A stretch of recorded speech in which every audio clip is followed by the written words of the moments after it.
Hello students, welcome to smart study with Saurabh. KVS केवीएस से एक और नोटिस जारी हुआ है जो 3 पोस्ट से रिलेटेड है, पीआरटी और जूनियर असिस्टेंट जो सेक्रेटरीट्स का है। और तीसरा जो नोटिस है वो मतलब उसी नोटिस में तीसरा जो मेंशन है वो आपका लाइब्रेरियन की पोस्ट का है।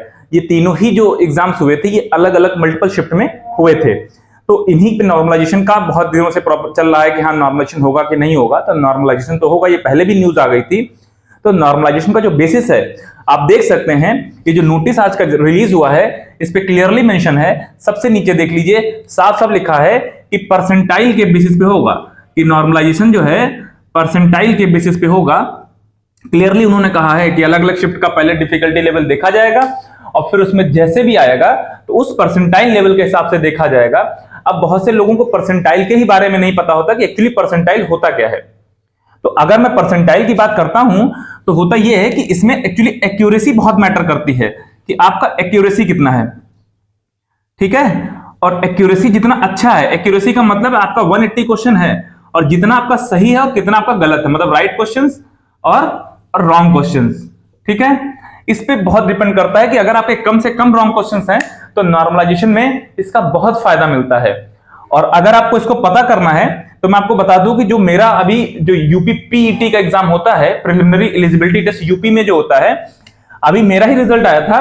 तो अराउंड मेरे जो सही क्वेश्चन सही थे वो लगभग 83 पॉइंट कुछ मेरा रॉ स्कोर बन रहा था। उसके बाद जो रिवाइज्ड आंसर की आई थी तो मेरा स्कोर अराउंड 85 प्लस बन रहा था, 85.25 ऐसे करके कुछ बन रहा था।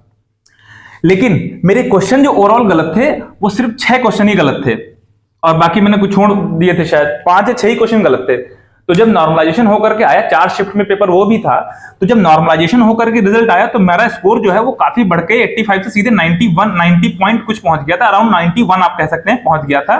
मैंने वीडियोस पे बनाया हुआ है अपने स्कोर कार्ड पे, स्ट्रेटजी भी शेयर किया है, आप चाहे तो देख सकते हैं कि मैंने किन बुक से पढ़ाई करी थी।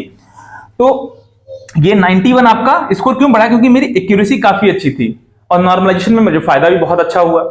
तो यही यहां पे भी मैटर करेगा कि परसेंटाइल का मतलब मैं पहले बता दूं कि जैसे अगर आपका 90 परसेंटाइल है, परसेंट नहीं मैं 90 परसेंटाइल है, अगर आपका लिखा है 90 परसेंटाइल, इसका मतलब ये होता है कि 100 बच्चे हैं अगर, तो आप 90 मतलब 10 बच्चे आपसे आगे हैं, आप 90 नंबर पे हैं, है ना। आपसे आगे 10 बच्चे हैं 100 में से, तो ये होता है परसेंटाइल का मतलब, ठीक है। तो जिसका जितना हैवी परसेंटाइल, जैसे आपने कुछ एग्जाम्स में सुना होगा 99.99 परसेंटाइल, इसका यही मतलब है कि लगभग 10,000 में उनसे एक बच्चा आगे है अगर इसमें देखा जाए, या 10,000 में वो पहले नंबर पे हैं, ऐसे भी कह सकते हो, पहले दूसरे नंबर पे हैं।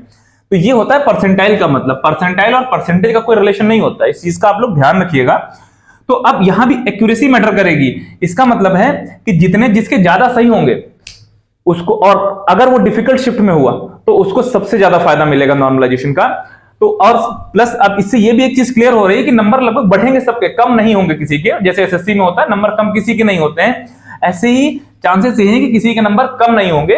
बट ये है किसी का 1 बढ़ेगा तो किसी के 5 भी बढ़ सकते हैं, किसी के 8 या 9 10 भी बढ़ सकते हैं। वो डिपेंड करेगा एक्यूरेसी कितना अच्छा है उनका, डिफिकल्टी लेवल उनके पेपर का कैसा था।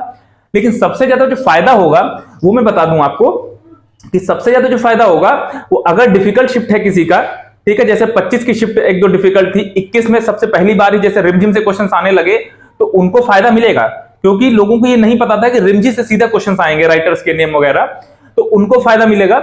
लेकिन जैसा कि मैं बता रहा हूं, फायदा उनको ज्यादा होगा कि डिफिकल्ट शिफ्ट में भी उनका अगर एक्यूरेसी बढ़िया है, कि अगर उनका स्कोर 140 के आसपास है या 130 के ऊपर है तो उनको फायदा ज्यादा मिलेगा। हालांकि नेगेटिव मार्किंग नहीं थी तो इसमें तो सबके सब अटेम्प्ट किए थे, तो बहुत अच्छी एक्यूरेसी तो किसी की नहीं होगी। 30-35 एवरेज क्वेश्चन लगभग गलत ही होगा सबका। तो लेकिन मैंने बता दिया फायदा किसको होगा, जिसका एक्यूरेसी बढ़िया होगा। और इसमें कोई लॉजिक नहीं है, आपने नोटिस देख ही लिया है तो हो सकता है कि रिजल्ट ऑन द वे है, किसी भी दिन रिजल्ट अब आ सकता है।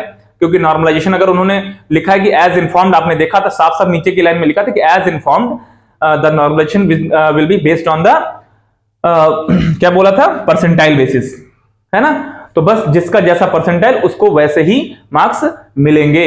और रिवाइज्ड आंसर की तो अब आनी नहीं है, क्योंकि आपने देखा था अभी पीआरटी म्यूजिक का रिजल्ट आया, प्रिंसिपल का रिजल्ट आया डायरेक्ट रिक्रूटमेंट से, तो उसका रिवाइज्ड आंसर की नहीं आया है। तो रिवाइज्ड आंसर की नहीं आया तो चांसेस यही है कि बाकी पोस्ट के लिए भी जो आपकी पीआरटी है, लाइब्रेरियन है और जूनियर असिस्टेंट, इनकी भी आंसर की नहीं आएगी, ना टीजीटी पीजीटी की आएंगी, सीधा रिजल्ट आएगा। और हो सकता है कि इसके इंटरव्यू जून के लास्ट वीक, मतलब लास्ट जून तक आपके खत्म हो जाएंगे इंटरव्यू, इतना जरूर है। और जो बीएड की बात रही, बीएड और बीटीसी का जो चल रहा है अभी, तो इस मंथ के लास्ट तक शायद उसका जो वर्डिक्ट है वो आ सकता है, बिल्कुल श्योर है कि तो अभी उसमें है क्या कि बीएड वालों को डर लग रहा है कि शायद वो बाहर हो सकते हैं। तो अभी ऐसा कोई न्यूज केवीएस की तरफ से तो नहीं आया है। हाँ, अगर वर्डिक्ट पहले आ जाता है, रिजल्ट केवीएस का नहीं आता है, तो हो सकता है कि कुछ चेंजेस आ जाएं, तो आगे लोग फिर से पिटीशन उसमें डाल देंगे, उसमें मामला फंसना ही है, वो क्लियर होना नहीं है, क्योंकि बहुत सारे बच्चे पीआरटी में हैं, बहुत सारे बच्चे डालेंगे इसमें। तो कहने का मतलब यही है यहाँ पे कि बीएड बीटीसी विवाद भले ही वर्डिक्ट आ जाए, वो खत्म नहीं होना है, वो लोग रिव्यू पिटीशन डाल देंगे उस पर, तो वो चलता रहेगा। लेकिन केवीएस का रिजल्ट डिले होने का एक रीजन ये भी है कि जो कोर्ट में केस चल रहा है बीएड बीटीसी वाला, उसकी वजह से भी आपका केवीएस का रिजल्ट डिले हो रहा है। नहीं तो मार्च के लास्ट में ही आ जाना चाहिए था, लोग बता रहे थे। जिस तरह से इनकी स्पीड शुरुआत में देखी गई कि बहुत तेज स्पीड थी, लेकिन अभी क्या हुआ कि ये थोड़ा सा स्लो हो गए हैं, है ना। तो अब आज जो नोटिस आया है आप देख सकते हैं, 18 अप्रैल का सिग्नेचर उस नोटिस पे, यानी कि कल ही वो साइन हो गया था, अपलोड आज हुआ है वो। ओके, तो आज सुबह ही नोटिस हो गया, तो हो सकता है शाम तक एक दो और नोटिस देखने को मिल जाए, या रिजल्ट भी चांसेस यही कि इस वीक में रिजल्ट आ जाएगा। और इंटरव्यू भी आपके मई में शुरुआत होकर के जून तक, ये मान के चलिए कुछ भी हो जाए, जून के लास्ट तक ये इंटरव्यू सारे के सारे खत्म जरूर करवा लेंगे। तो अगर वीडियो आपको अच्छा लगे, जानकारी अच्छी लगी, तो प्लीज चैनल को सब्सक्राइब कीजिएगा, वीडियो को लाइक कीजिएगा, एंड थैंक यू।